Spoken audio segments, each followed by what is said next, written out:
We three sisters have lived in Raqqa, in Syria, all our lives.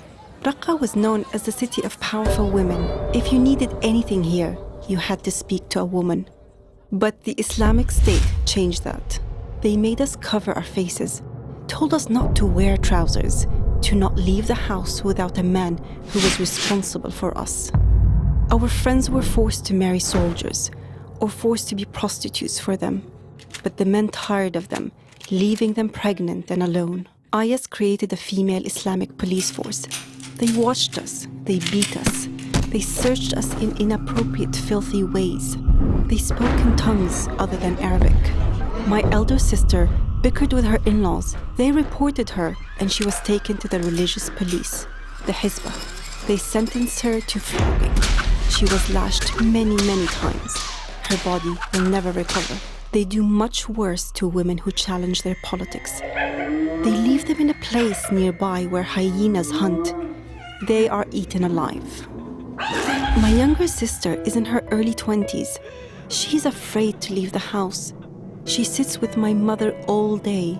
They will never leave Raqqa. They do not listen to the radio, as the neighbor thinks it's hell's pipes.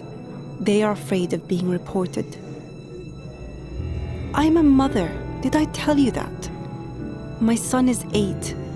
I thought he was going to the park, but instead, clerics were filling his head with hatred. They radicalized him. I told him he must stop speaking with them. He shouted, "You are an infidel, you are a pig." He's not like that, but they have poisoned him against me. I've heard women whisper they wish the uprising had never happened. They wanted freedom, but they won oppression. Raqqa is full of strangers in a usurped land. Raqqa has lost its soul.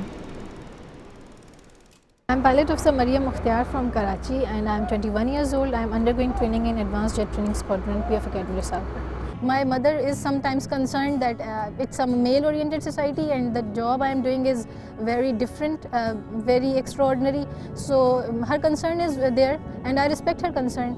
But she also stands by with my decision and she is happy for me as well.